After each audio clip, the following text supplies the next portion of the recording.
Right, folks, it's been a busy week on the channel. It really, really has. I'm trying to bring a couple of new features in just to give us something to watch and something to talk about. A bit of extra content, like stuff to do with the 70s. But I'm also trying to bring in the Q&A thing, which we did earlier in the week with Peter, which if you have seen, as I say, I think we've got another one upcoming tomorrow, Monday, all being well anyway, and hopefully one the following week. And then hopefully 2 or 3 a week, depending on yourselves, whether they can get yourselves to the channel or not. But anyway, to that end, somebody mentioned this week, I think it was Keith again, I've got to mention his name a lot lately, said earlier in the week, I'm surprised you didn't do anything on Ian Lavender. That's old Pike from Dad's Army, who sadly passed away a few days ago. And to be honest with you, I think I said to Keith, I'd meant to, but I've done that much, I've been that busy, I've had so many messages per day, I just couldn't fit it in. So I'll do it now, but before I start with old Ian Lavender there, let me just say, I think one of the reasons, had it been somebody I absolutely loved, and I mean loved, I would have fitted in no matter what. But I wasn't a massive fan of old Pikes. I didn't mind him as a character, wasn't a necessarily lover of him as an actor. And to be honest with you, he's done very little, I think, since Dad's Army, had a spot in EastEnders and did another couple of things.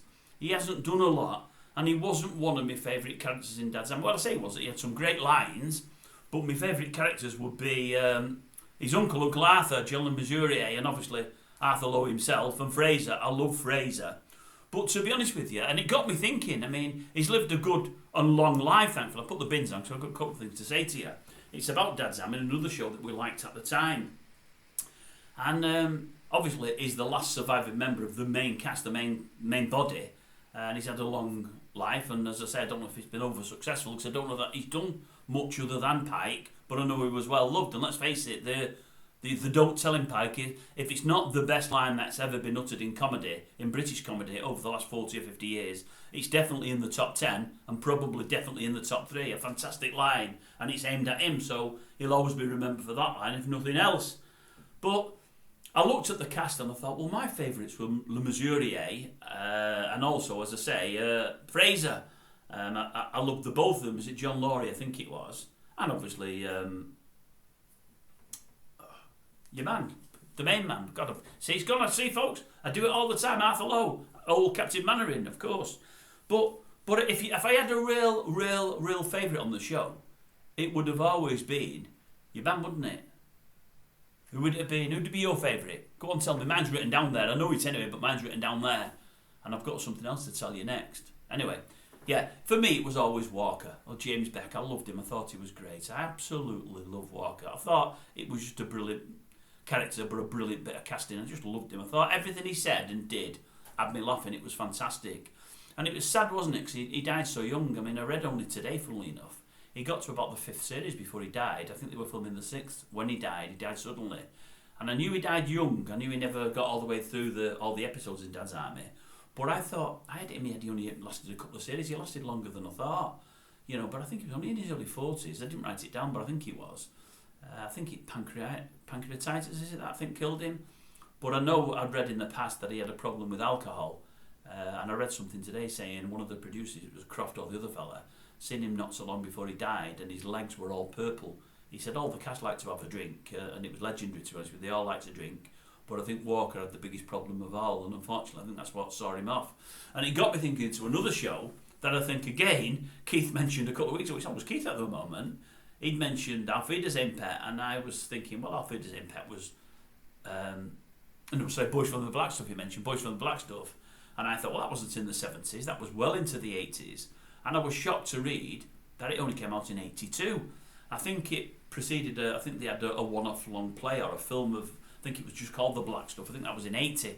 But I always thought it was like black and white and old, or not black and white, but a lot older. I always thought it was the 70s, that.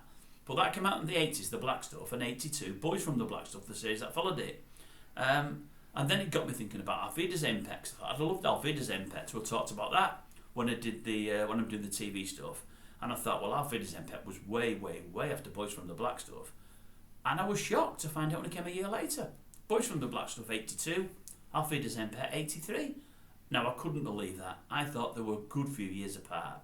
So that got me, after thinking about Walker, that got me to thinking about Gary Holton. You might remember Gary Holton. Now, what's it called? What was he? He played Wayne. Now, I thought he only lasted for a series. I think he got a bit through the second series. But it was only 2 years old when he died. He was a singer in the Heavy Metal Kids. I think I seen him once in support of somebody. I'm sure I did, but I can't remember him properly. I don't think they were that great from what I can remember. I might be wrong about seeing him. I think I did, but I don't know.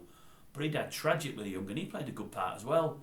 I mean, I'd have Walker over him any time. I thought James Beck was a much, much better actor. But yeah, young Gary there, he died very, very young, and it's strange, isn't it? You know, I mean, so they've died like 40, 50 years ago now. A long, long time ago. But anyway, I was thinking of both those shows, and I thought, damn, a brilliant show, but in its different way, the black stuff and Auf Wiedersehen. Fantastic shows, really. Fantastic shows, and honestly, I thought the black stuff was sometime in the mid to late 70s. It was 82, 83, 82 I think I said. And I would have said Auf Wiedersehen Pet. If black stuff was 82, Auf Wiedersehen Pet would have been in about 89, 90 I would have thought, but no, 83. Couldn't believe it. But you've got two actors there in James Beck and Gary Holton, both much, much too young.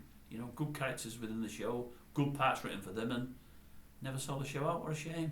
So that was it for me, Keith, and others. That, I mean, obviously it's sad that Lavender's gone. I mean, he's the last of, as I say, the main ensemble there. But for me, he wasn't one of my favourites. You know, as I say, I loved a lot of his lines, but for me, Beck was my favourite. And as I say, the other three, I love the other three as well. But yeah, it's a couple of sad losses, a couple of fellas that went much, much too young. And, you know, for all it's sad that Ian Lavender's gone as well. Now, old Pike, he's up in the sky with the rest of them. At least he got a good life. You know, he was getting on a bit when he went. But anyway, sad all the same. Sad all the same. Oh, and I say what else I thought. God, how could I left this one out when I did all my films yesterday, day before? I think it came out in about 67, weren't 70. But Kess, how could you leave Kess out? Couldn't believe I never mentioned that. Kess, oh my God, me and my mates absolutely love Kess. Brian Glover and Colin Welland, I love Colin Welland in anything. Colin Welland, what a superstar. But what a film that was. I cannot believe, and Ivy Tilsley, can't believe for the life of me I forgot Kess. We all love that. On the back of that, my mate got a Kestrel. Anyway, that's a whole different story. Totally different story. But yes, Kess, loved it. I think classes the 70s, but it definitely classes part of my childhood. Loved it. Seen it about 3 years ago, still loved it again.